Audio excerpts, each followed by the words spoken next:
With over 400 celebrity interviews and tons of pop culture nerdiness, Too Opinionated is a safe haven for your inner geek. Find us at meistercon.com or on YouTube under MeisterCon Pod. And please subscribe. It would really help us out. Thanks, everybody. Hi, everybody. Welcome to another edition of Too Opinionated. I am so excited today. I've got writer-director James Clayton and actress Lina Lecompte with me, and we're going to talk about their new movie, Bulletproof. So welcome to both of you. Thanks so much for having us. Yeah, we're excited to be here. I'm so proud of myself. I got through all that. I didn't take a breath, and it's pretty good. That's impressive. We love it. That was the intention. It's supposed to be nonstop. Like, let's see how much I can say without taking a breath. Yeah, totally. Well, you know, it's like how much anxiety inducing can we, make the audience tolerate, basically. What? Well, it's a nonstop action thrill ride, right? So you're like, that's right. Ride that line. Right? It could be a drinking game. You have to drink until I stop talking. Oh my gosh. Wow, okay. you could get some people pretty rowdy. I could mess them up. Mess them up. So James, before we get started, my oldest daughter said to let you know that she saw you in an episode of Timeless. Oh. How did she recognize me? I was playing. You're playing Roosevelt, I think. Right, I was playing Roosevelt. How the heck did she recognize? I don't know, but I always go around to the kids and I'll be like, "This is who we're having on. What have you seen them in?" And that was, she loved Timeless, and she knew right away. It's a fantastic show. I'm actually it makes me smile that she mentions that, because the part was actually a little bit bigger and they trimmed it down as it happens, for timing on TV. But I thought it was such a privilege to play Roosevelt. I think I was the first one after Robin Williams in Night at the Museum. I think I looked it up. So, I mean, hey, that's pretty good. Yeah. Did you keep the outfit so you could, like, for Halloween? I most certainly was not allowed to, although you have to tell your daughter I say hi and thank you for the shout out. I will. It's actually because she is very, like, she's the only one in the family that's not nerdy. Like, her thing is Christmas shows. So, as soon as Thanksgiving, the day after, she's watching the Christmas shows and stuff. But she really liked Timeless, which surprised me because it's a little sci-fi. Yeah. She knew. Yeah, she knew. Wow. How about that? That's pretty good. And Lina, I'll give you one too. This one's from me. I spent about a decade running DirecTV call centers. And at that time, they were doing a show called Rogue. Yeah. And you made an appearance on that. I did. Yeah. I had like a one episode thing, and then I was a goner. I don't know if you saw it, but I don't have the nicest time on it in terms of my character. I saw it. Okay. That's why they showed like the call center had, I don't know, probably 100 TVs up, and they showed, because it was their show, so they showed Rogue nonstop. Mm-hmm. So I've probably seen it several times. Oh my gosh, cool. That's really cool. That was like one of the first things I did. So yeah. You're fantastic in that episode too. Oh, thanks guys. Thanks. Yeah. Also have been enjoying you on Motherland, Fort Salem. Oh, thanks. Yeah, it just wrapped like a couple days ago, right? Like 2 days. What is it, Thursday? Like 2 days ago was the series finale. So that's done for real now. But that was a lot of fun. So, yeah. You were Lupe, right? Or Guadalupe. That's right. Yeah. She was a lot of fun to play, like the most wholesome, sweet character. I always left set feeling so happy because she's so great. I was surprised that they ended the show. It seemed to be doing well. It had been going for a little while, so I thought they might continue it for another year or two. Yeah, I think a lot of people were surprised by that. There's a whole campaign trying to get it back, but I don't know that that's going to go anywhere. You never know. Never know. That's true. Who knows?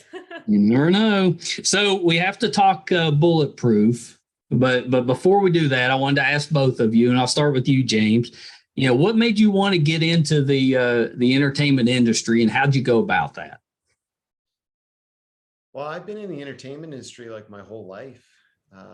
I started like professionally when I was 16. I actually was living in Winnipeg, Manitoba, and I went to an open casting call.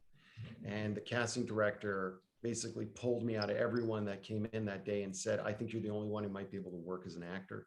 That was my introduction, because there was actually like a renaissance boom of filmmaking in Winnipeg in the early 2000s. So I was like right at that time.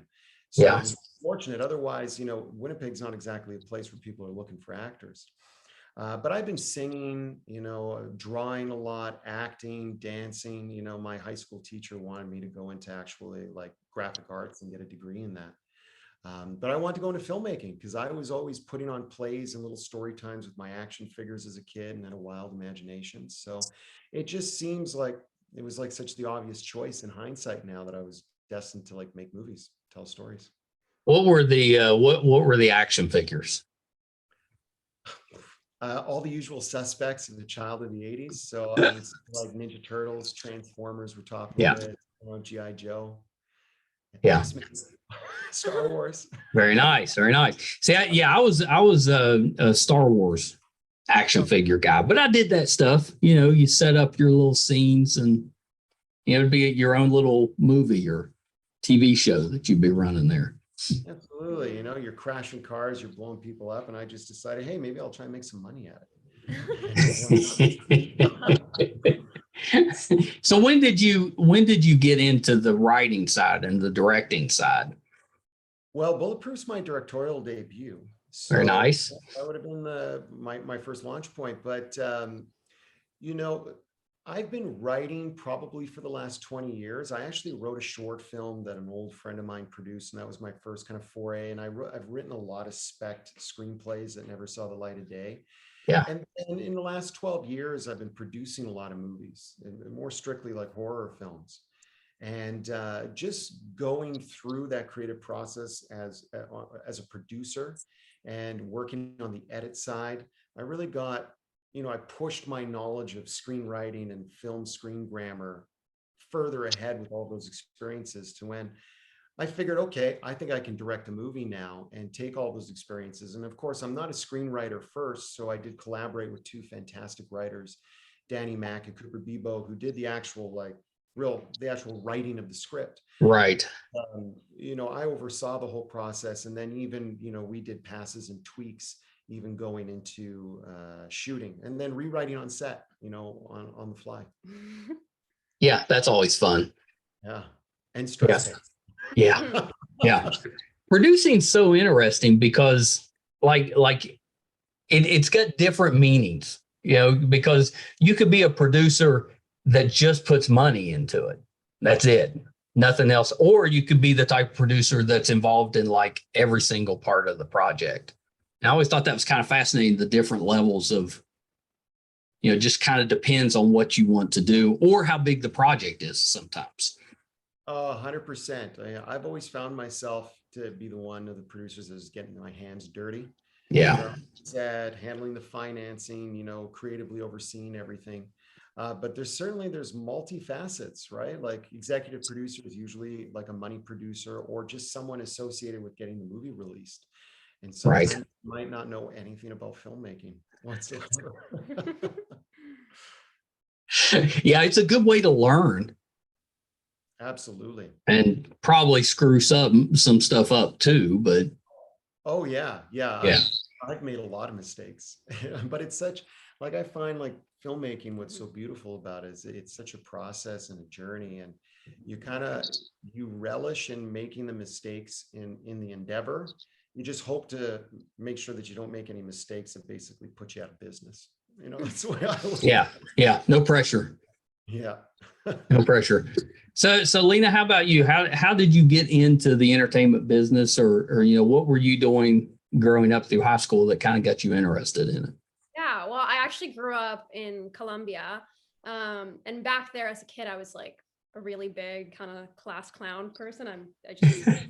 I was kind of like a class clown, and I loved performing and I loved drama class and stuff. And then I moved. Now we're back. Camera pan. He's back.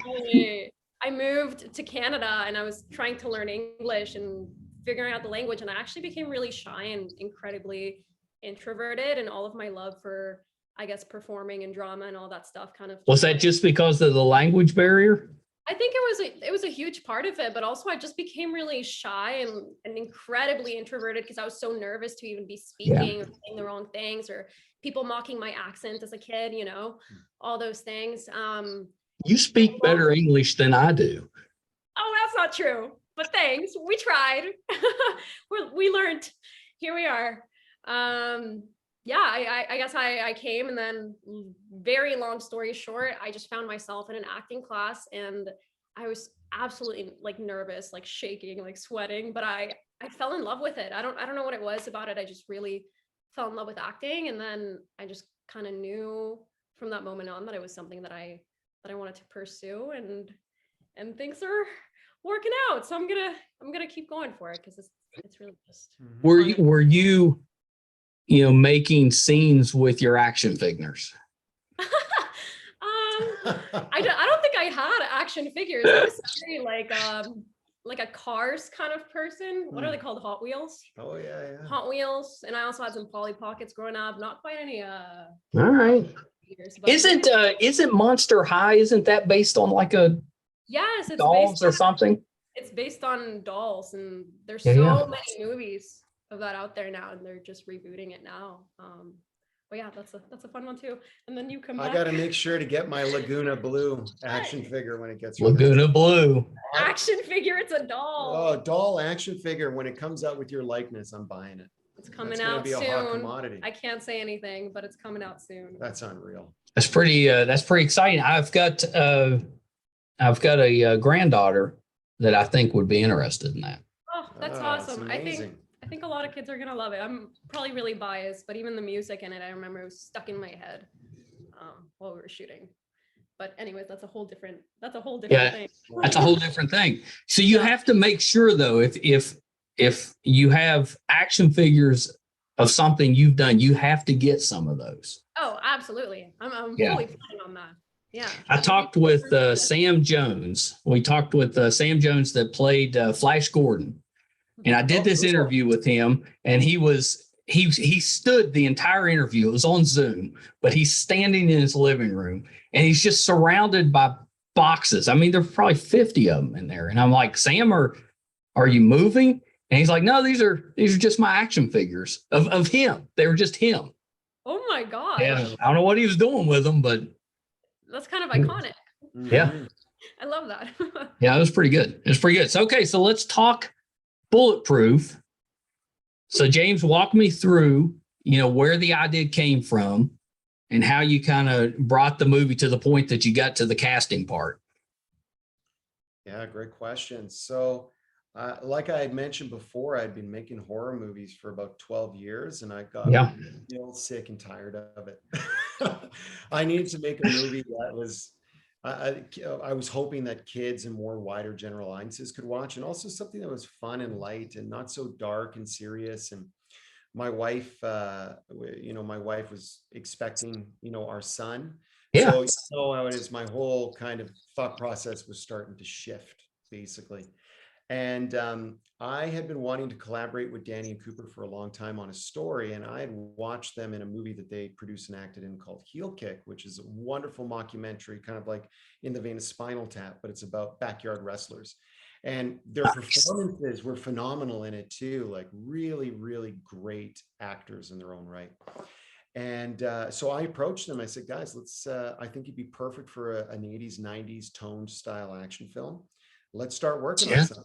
So, we developed an idea, and ultimately I came back to them a few months later because I changed my mind on what it should be. I was like, I need it to be a chase film now. Let's have some kinetic energy. Because I started meeting more people, as you do when you start crew and that and collaborators, you start investigating and you realize, oh, I can do this sequence now. I can do that sequence now. So much to their chagrin, I kind of went over and I said, we're scrapping the idea and starting over. And, but it was the right decision. So we worked on that script till about 2019. And then we attached Vinnie Jones pretty easily. And then Yeah. what happened was we were going to shoot in 2020, but COVID happened, of course. And we waited until 2021, and then we shot the film. It was actually pretty seamless. There was no real crazy monster challenges. At that point, were you still having to go through the COVID, the masking and all of that, or were we past? Yeah, you're still doing that. Absolutely. Like, we were filming under all the COVID protocols, and they had kind of toned down a little bit by the time we got to camera, and we were all shooting exteriors. So things were a little bit more manageable. But I would say, like, the hardest thing about the entire shoot was probably just finding Lina. And I'm not even just saying that because she's in the interview. That the character of Mia, I had a real tough time finding an actor. And she was the only actress that we actually auditioned and had chemistry read for, because I had headshots and demos and stuff. And it's really hard to find somebody who has a star quality. Look, I'm buttering you up. You're being too nice. I'm saying that because I'm here. No, but it's true, right? Because, like, this is just my opinion of what makes a movie star, but you need someone who has a certain, look and mass appeal, but they need to have a decency to them. That's what I find really, really gives you that movie star quality. Yeah. And audiences can recognize that. And she was the only one where, when I watched her work, I was like, okay, she's got the dark side, but she's got a decency in her still. And I think she could work. And then the chemistry test, like, it was banging. It was awesome. Well, yeah, you want somebody the audience is going to connect with. Absolutely. And you definitely want somebody that has chemistry with your other people in the movie. Because I think that's a part that a lot of times movies get wrong, because we as fans, we can tell if there's not chemistry. Oh yeah. I know nobody thinks that, but it's really true. If the cast doesn't get along, it's a problem. Yeah, and chemistry really comes from just being, and good performance, by the way, is just relaxation. So I think inadvertently what happened is because we were shooting on location, we ended up taking over a town in British Columbia called Cache Creek, and we rented out all of the hotels. And it's basically, it's a town, an intersection, right? And it's a lovely town filled with lovely people. But it was like camping out or being at summer camp. The entire film. And I think when you watch that movie, you can see the bond with the crew and the cast kind of filtering through the film. Yeah, that's pretty great. That's pretty great. So Lina, was it as easy as he's making it sound? Did you just walk in and they handed you the role? I walked in and I hated him right away. Never gonna work out. I can't stand him. I'm kidding. No, I felt like the chemistry read was honestly kind of like a crazy stars aligning kind of moment, just because we got along so well, and it felt very real, I guess. I was very easily able to just kind of surrender to the script and the character and work. Right. It was kind of effortless, actually, that chemistry read. And I walked out of there and I was like, if it doesn't work out, then I guess it doesn't work out. But it felt kind of like meant to be in the moment, and I wasn't really sure. As an actor, you say, oh, this one's the one, but you never truly know. That's right. Now that I'm thinking about it, have you actually even seen those audition tapes? No, because I have them. I'm The gonna have ones to from show the them. chemistry I'm gonna have read? to show them to you. I just realized. Yeah. Wait, I don't think she's watched. Those need to come back out. I'm curious. No, because my memory is so good. Now, if I watch them, maybe I'll be like, oh, maybe. Ooh, I'm sure. maybe not. No. Is there a difference? Is there a difference in like a regular audition and a chemistry read? Yeah. Yeah. What's the difference? Well, I think a chemistry read is going to be a little bit more involved. Like a regular audition, you're kind of going in by yourself, and you're reading with a reader off screen. In a chemistry read, it's almost kind of like a dry run performance. Sometimes they'll give you wardrobe and props, and I think we had some props that we were working with. Yeah. So it's kind of like a table read, but you're doing it. Kind of. It's actually very theatrical in a lot of ways, because you're physicality works with everybody as well. And I think that plays a really big, important part. I'm assuming you don't do those until you find somebody that you're interested in. Yeah, absolutely. And that's the thing is, like, when I finally like got a chance to, when I found Lina and like watched her demo, I was like, okay, well, this is the only person that I think like really actually does have it.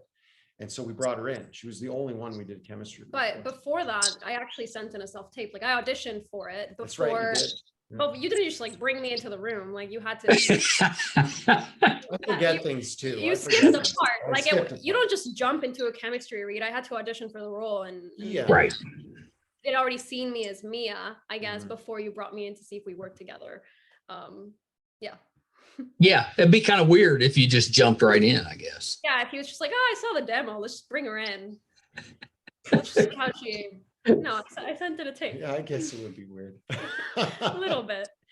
So what is Bulletproof about? What's the story? You want me to? You want me to tell it? This is Well, you yeah. wrote it. I've been talking You too wrote much. it and you directed it. Yeah, I know, but I've been talking a lot. You should tell it. I'm curious. Is You it should because do it. now you're putting me okay? There is a thief, aka this man, sorry, who steals a lot of money from my husband, who happens to be kind of psychotic drug lord person. I am going in and out of this video. And in his getaway car, he happens to find me, and I'm pregnant with Temple's son, and we have to try and figure out how we're gonna get out of things alive before my husband catches up, or maybe he catches up, or I guess if you watch the movie, you'll know. Yeah.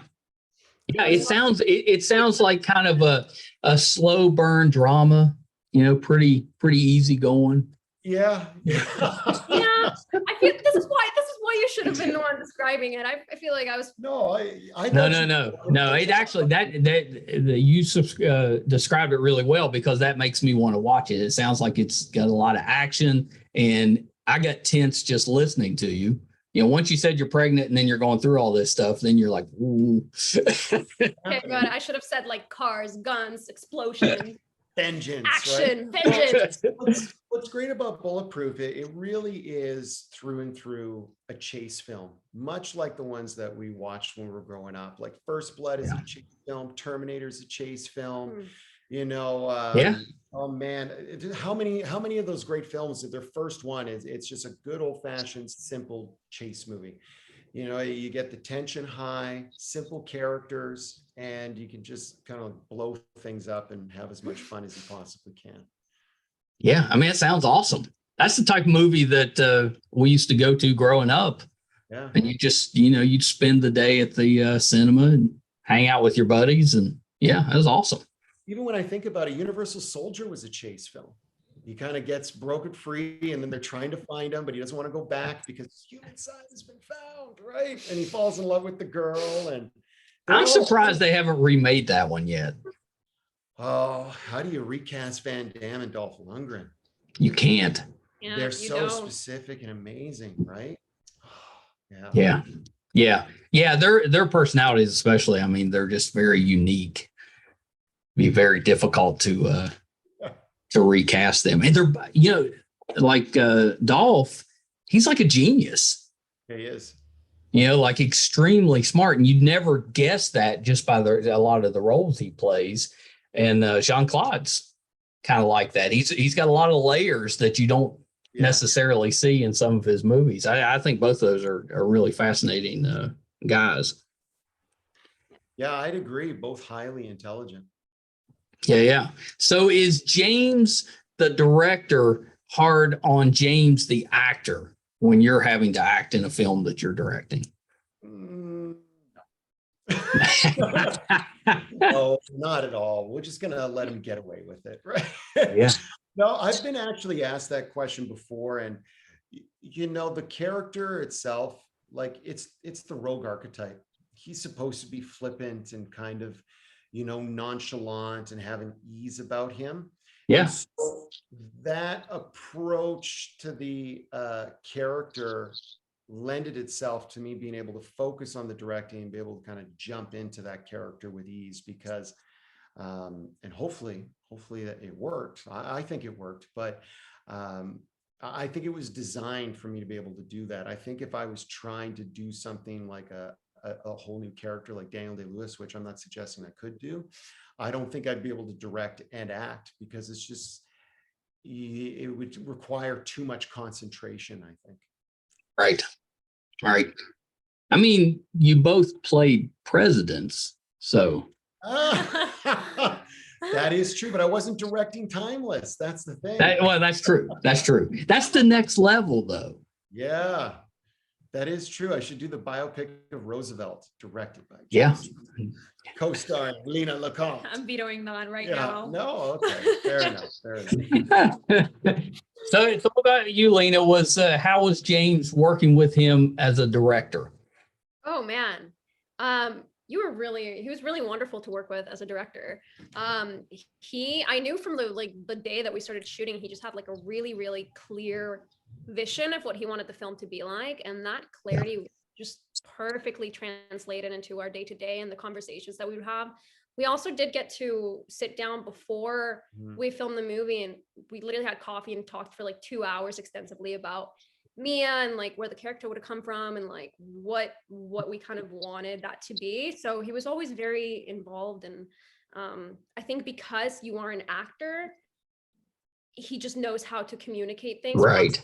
Questions that maybe other directors wouldn't be able to understand because they don't have that actor's side to them. So yeah, I felt like it was really easy to ask him questions and to make it a very collaborative experience. And yeah, that clarity was just everything. That's awesome. He'd be like, yeah, it's like this and this and this. It was great. So yeah.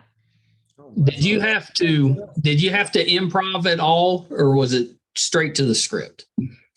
I don't think we improv too much. There's like a few bits maybe. There's only one like we were loose enough that if there was a line that just kind of came out, like we'd go with it, and because I love those kind of mistakes. And there's one scene in particular, which is the driving scene where we're in the car. We actually did improvise that scene in rehearsal, and then I rewrote that scene based off our improvisation because the original written scene wasn't working.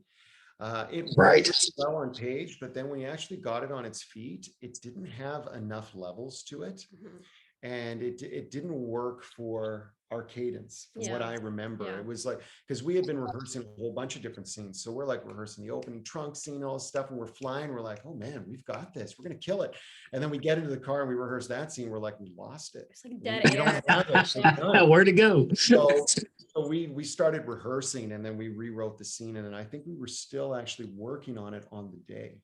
Yeah, a little bit, but all of that, like those like mocking little bits where like I mock your voice and you like all of that was improvised in rehearsal, and then we put it into the script because that originally wasn't in there. Yeah, I think that counts, and that's not easy to do when you're doing those last minute changes like that. That has to be kind of terrifying because for me, I would be thinking, oh, did I just screw this up?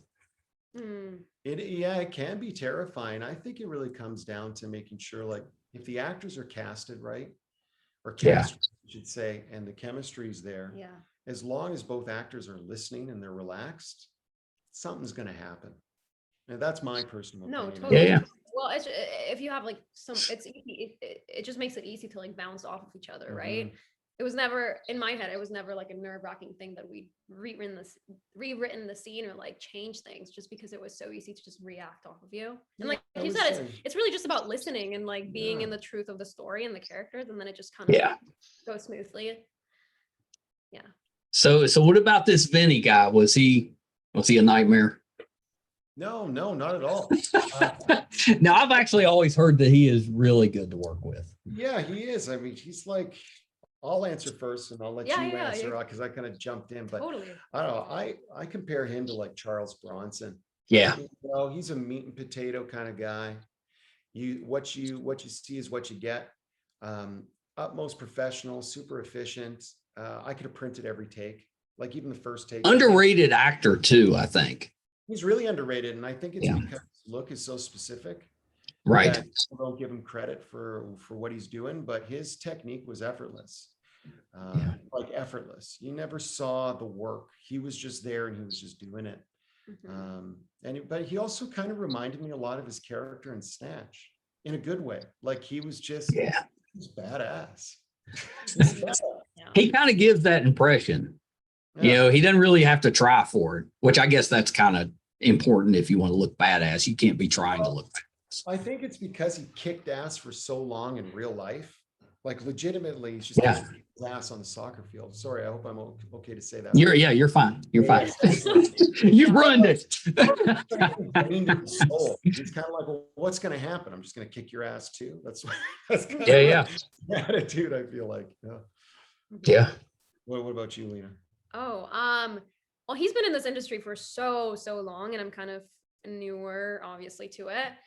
So I got to learn a lot from watching Yeah. him and how he carried himself on set, and he just brought so much intensity to Temple's character. Because I remember reading the script and I was like, oh, who's gonna play Temple? Is it gonna be hard for me to envision that I'm, having a hard time in life with this pregnancy and whatever? And when he showed up on set, I was like, oh, this is gonna make my work so much easier, just because he already has that intensity to him, and he also kind of brought like a nice vulnerable side to him, to Temple's character, which we saw. He had like a little sweet spot for Mia, and it was just really interesting watching him work. I got to learn a lot from watching him, so that was really cool. Yeah, He's one of those actors, I think, that he gives a lot just from his facial expressions. You know, without even saying anything, he emotes a lot. I've always really enjoyed watching him in whatever he does. yeah. Oh yeah, same. Yeah, really good. So who's the person in the movie on the cast, however big the role is, that's going to surprise us when we see him in the movie? That's a great question. I've got two. I would say it would probably be Janvier Katabarwa, who plays the Frenchman. Yeah. And also Danny Mac, who plays Skinny. I think Janvier, he brings a level of coolness and sensibility to the character, much like a James Bond villain. And he's counter to conventional casting. I mean, typically you would cast that part maybe a little bit older, a little bit rougher. And I Right. always saw that character as kind of sleek and almost cherubim. I wanted him to look like a kid or have a babiness to him, which was kind of like deceiving to his skill when you first lay eyes on him. And I Yeah. think Xavier nailed it. I didn't say you, Lena, because you're obviously No, great. but Right? also it's And true. then- And Janvier has so much like a martial arts experience. So like he brought a lot of does. like not the typical kind of hitman moves. Yeah. Like he's doing these high kicks and like these very like skilled movements. Well, So he's very Van Damme like. He was actually Mhm. supposed, Oh, nice. in the final fight when he does that tornado kick, he was supposed to do the actual split kick that Van Damme does. What Really? happened was 2 weeks when he can do it. I've seen him do it. 2 weeks before he pulled his groin. Oh yeah. You do not want to be doing that kick I then, don't want to be doing or that. that split move. I said to him, I was like, "You're breaking my heart, man. We need a kick." And he's like, "Don't worry, I could do this tornado kick," and it looks very impressive on screen still. But if Janvier returns, to any type of sequel or sequels, that split kick is on the docket making for it. sure. Yeah, and then Danny Mac, real quickly, like one of the screenwriters playing Skinny. I thought he brought like a really restrained menace to his character. Yeah. And it's very different to who he is in real life. So I think people are gonna be very interested in his work. Yeah, he did come with the face tattoos though, so that's why he was cast. Yeah, he permanently got those I'm kidding, tattoos by the done. way. So like, no, I'm We're kidding. We're kidding. this guy's method, man. Wow. Wow, you really got That's getting into the role. You're taking some risks there when you just show up that way. Big money, Michael. He's committed. Big money. Oh, that's terrific. So give me what was a problem that you ran into that you weren't anticipating? Every day presented its own problem, but not anything where it was like, oh no, this is it, we're finished. That's good. The whole movie was just a fun kind of, Rubik's Cube. And every day we were trying to figure out, how are we going to fit in our setups? How do we want to run the multiple cameras? there was never a moment where I didn't feel like the team was running on, 110%. Yeah. And so that would be my answer, because it really was like a really smooth production. Yeah, that's awesome. That's awesome. How long was the shoot? I was when everything was said and done, it was about 20 days. That's pretty good, actually. That's not bad. It's pretty good. Yeah, definitely. I mean, for a film of this size, it probably would have been more comfortable to have about 30. Yeah. But our team was so well tuned. We were able to work so quickly. I think any other team, we wouldn't have gotten in Canada 20 days. No way. Yeah. Yeah. Yeah. If you'd run into a lot of problems too, it probably would have backed it up. Mhm. Yeah. So if I'm hearing you right, we are going to get at least a sequel, maybe a trilogy. I don't know. Maybe we'll see. You brought it up. I know. You literally brought it up. Brings it up. I can't say. I'm teasing. We're working on a sequel. We definitely are, and I hope to shoot it next year. That's exciting. Yeah, it's really exciting. It's going to be a continued adventure, and I actually think it might for better than the first one. I think it's going to be one of those sequels that's rare for a sequel. Well, you got to reach for the, shoot for the stars and you hit the moon. Is that the saying? That's right. No, you shoot for the moon, and if you fail, you land amongst the stars. That's what it is. Okay. Oh, okay. I like that better. Yeah. Much more eloquent. You tried. It was good. I was just going, okay. Yeah. We got the meeting. It's fine. We know. So I've got this idea for how I'm going to break into Hollywood, because I can't act. So you see if I'm going to be the first guy killed in every movie or TV show that I go out for. Here's the rules. I can't have any lines other than maybe, oh no, or something like that, and then die. And then my IMDb page only lists me as dead guy, no names. Just dead guy.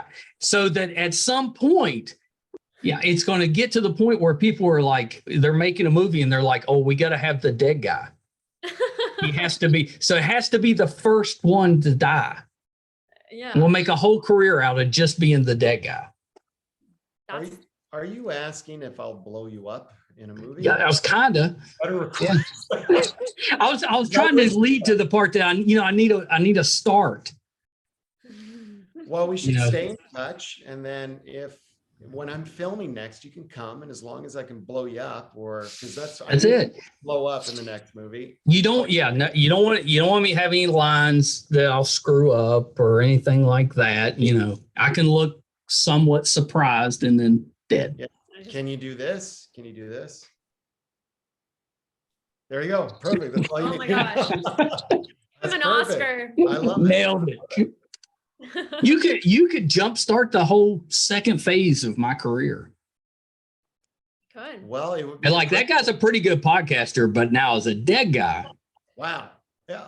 Wow. Legacy too. Yeah. Hey, a lot of actors got their starts as dead bodies. Kevin Costner, right? I'm pretty sure that's a real thing. He played a dead body. I can't remember the movie. What? That's probably true. I think it is, and he's a great actor. I hope he doesn't get mad because it's. Yeah. I've been watching him since Silverado, unless I saw whatever he was a dead body in. Oh man, he's good in Silverado. Yeah. He's good in that movie. Yeah. He's pretty. Let me ask you this, James. Did you do an episode of Fringe? Fringe. Oh, Fringe. I did do an episode of Fringe. Yeah. The episode was called Wallflower. Yeah, and I was a lawyer who ended up getting killed by this invisible guy. Very nice. Yeah, I thought so. I was a big Fringe fan, and the guy that plays the visitor, the bald guy, the first one, Michael Cerveris. Mm-hmm. He's from here. He's from just down the road from us. So that was part of the reason we watched the show. But I was sitting here thinking, I was like, I think you were in an episode. I was in season 4. Season 4. Yeah. Oh, that's wild. Good memory. That was a long time ago. I always said that if I had a superpower, it'd be the lamest superpower because my head's just full of just useless knowledge and trivia and just nerdy stuff. I was like, what am I going to do with that? Podcasting. That's the Yeah, best. and it's not useless. You're teaching people. You're Yeah. passing it on. Well, that's it. When I got into podcasting, I was like, oh my gosh, I found something where I can start using this knowledge a little bit. Yeah, I always find that so impressive. I'm like, how do you guys remember all of this stuff? I don't know how you guys do it. And Yeah. I don't know. yeah. Thank you guys so much. This has been the best. A couple of things though before we wrap up. One, where can we watch Bulletproof? Well, it's still currently on select cinemas. So you can go to bulletproofofficialmovie.com and it'll list all of the tickets. It's playing in Los Angeles, New York, Texas, Vancouver, Toronto, and Canada. And it's also exciting. And Apple TV. Yeah, it's really exciting. It's everywhere like Vudu and Apple TV, Amazon. And then it's actually opening overseas this Friday. So it's getting a theatrical. That seems quick. Yeah. Yeah, it's really quick. It's been super awesome. Yeah, and then it's actually even end of September. There's going to be a Blu-ray and DVD release. I was going to ask you if there was. Are you going to put, say, Lina's audition tape on there? Oh no, I hope not. I didn't do that. No, but there is actually. I'm hoping it makes the cut. We have a phenomenal making of featurette that we produced. And I'm hoping that they're including that on the Blu-ray and DVD because I think it would be a great watch for audience members. Yeah. Well, as fans, we love that sort of thing. Get behind the scenes. BTS. Yeah, and check all that out. Yeah, that's exciting. Did you get to do a premiere? Did you do any red carpet events? Well, we didn't do any red carpet events, but we definitely we did like a big cast and crew screening, and then nice. We both attended the Friday opening in Vancouver to a sold out audience, and that's awesome. A lot of positive feedback. I think people really enjoy the film. Yeah, that's pretty good. I'm going to be out in LA, so maybe I can catch it. Yeah, you should definitely. It's playing at the Lumiere Cinema Music Hall in Beverly Hills. So I believe that cinema was built in the 1930s. It's a great venue. Yeah. My wife works for Live Nation, and their office is in Beverly Hills, so that's where we'll be staying. So I'll be right there. Oh, that's I was cool. literally on that intersection looking at the Live Nation building. So I used to. She'll be so happy because I only sneak out there with her once in a while because I really enjoy LA. But they used to have their office on Hollywood. And we would stay at the Roosevelt across from Chinese Theater. And I was like, I love it. This is where I belong.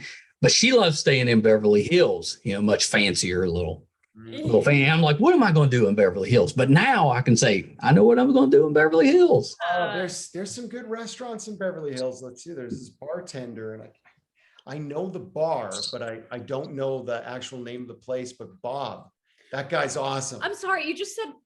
Bob's. Oh, I don't know this bartender. I know. I'm just going to go to random restaurants and be like, "Is Bob working?" Bob, yeah, but it's you a, don't. But it's you a don't. back Yeah, bar. but you don't say the name of the bar. You don't. I say don't know it. Like, I don't know it. I just walk in. It's the most basic description you could. It's Also, right. his name is Bob. It's not even like a. That's the most basic. Well, it's in Beverly Hills, so that narrows it down somewhat, I guess. Call Bob. Ask him if Whatever where he that bartends. park courtyard is on Cannon Drive. You walk into it. It's on the ground floor. It's like a side bar. Tall Bob, comedian. I mean, that's a Go little get a bit drink. better description. Before you were just like, So I they don't know do where he all like works. the music fests and stuff like that. It's going to be a quest. It is going to be a quest. You might even see me there. You're going to be like, hey. Hey, it's James and Bob. Yeah. All right. So before we go, let's start with you, Lina. Do you have anything else outside of Bulletproof that you've been working on that we can kind of keep an eye out for? Oh, well, Monster High will be releasing October 6th. So that's the most recent thing. Halloween. Out. Yeah, and then a Christmas movie towards the end of this year, but I actually don't know when that's releasing, but I'm guessing Christmas time. Might be a little. I bet my daughter could tell you. Yeah, she would know. I think it's You around- could say it stars some guy named Bob, and she could probably tell you what the movie is. Man, tall Bob. Maybe he's in the movie too. I'm kidding. Those two are the ones that are gonna be out there. Probably Monster High is the soonest. Yeah. Yeah. That's awesome. How about you, James? What do you been working on that we can kind of keep an eye out for? Well, I'd say definitely Bulletproof 2, because that'll be going to Canada next spring. And then I have 2 other action films in development. So Nice. I would say in the next 2 to 3 years, you're going to be getting some hard hitting action, to chew on. Yeah, that's pretty great. Do you get inspiration from those movies from back in the 80s that we were kind of running through some of them, First Blood and some of those? I think the inspiration comes a lot from just the feeling you got when you were watching them and kind of the sensibility. I think that's where a lot of the inspiration comes from. But a lot of times I really am just operating on just like raw instinct. I feel like I've got a lot of imagery in my head. I feel like I've got to get something out in the physical world. Like there'll be a shot or a sequence that I'll be thinking about for a while and going, that's it. And I want to put this music to it. And that's usually how it happens. Yeah, that's cool. That's really cool. So Lina, where can we find you on social media?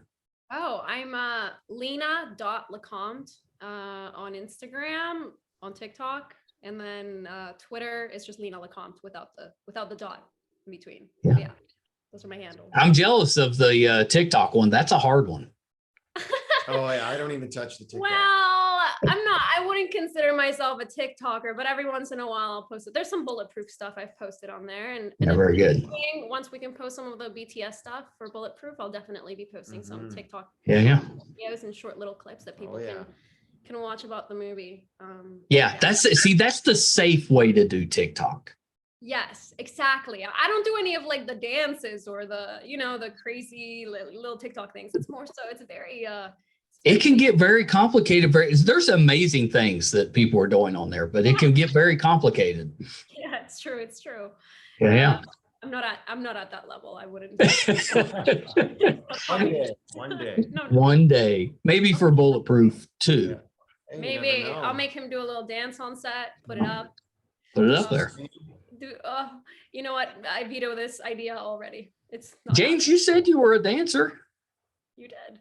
I said I danced. Okay, fair. It's not going to be good. Where can we find you on social media, James? Yeah, so I'm on Instagram as official James C. Clayton, and then Twitter I'm J Clayton actor, and then James Clayton on Facebook. Oh, very good, very good. Well, thank you guys so much. When Bulletproof 2 comes out, you got to come back. Oh, for sure. sure. It'll be our pleasure. Yeah, absolutely. Thank you so much for having us. This was so fun.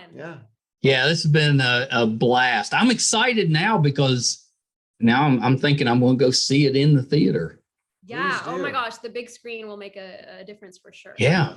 I'm like super excited about it. Yeah, if I go, I'll take a picture so I can send to you guys. Oh, yeah, please do. If you do, can you tag me on Instagram if you? Yeah. I'll tag you. I'll tag both of you. Yeah. Okay. Hold on one second. I always love doing interviews with multiple people. Hopefully, you guys enjoy those as well. But I think they're a lot of fun. Really enjoyed that.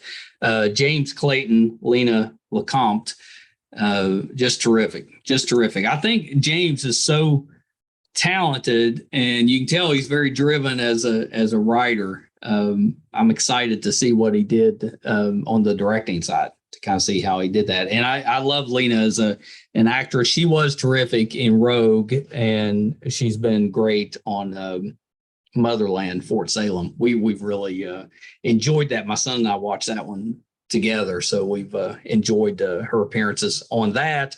And then you can also see her in Monster High that's coming out this October. I forgot to mention James's part on the 100, which those of you that watch the show for a while know that several years ago, when I first started back after my car wreck, and I started back at the gym and was running, the 100 was the show that I would run to because I loved the theme song at the beginning. So, it turned out to be such a great show. But I remember James showing up. He was he played a husband of one of the other characters on there, and he was, I thought, really, really good in that. So a talented actor, and apparently talented writer, director. I don't know, maybe dancer too. We couldn't get him to say, but maybe. Hope you guys enjoyed that one. Go see Bulletproof. It's going to be terrific. I'm hoping to see it in the theater, so I'll let you guys know how that goes. But yeah, the movie sounds terrific. Check out the trailer. It's out there now, and definitely help support these guys. Go see the movie.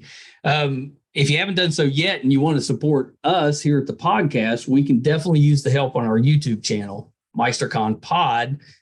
Please subscribe. That's all you have to do. It's free.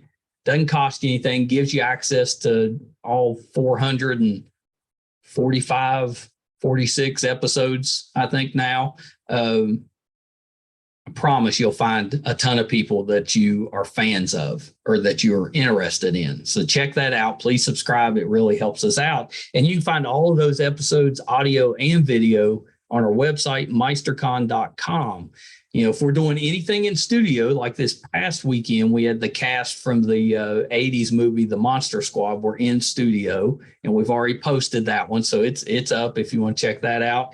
If we're going on location, you know, if we're going to a movie in LA, anything that we're doing, it'll be on the website, meistercon.com. And it also has a really terrific, well-written blog from Brett that's very geeky, nerdy. It's kind of funny. I'm sure you'll enjoy that, and you can check that out as well. Thank you guys so much. Till next time. Bye, everybody.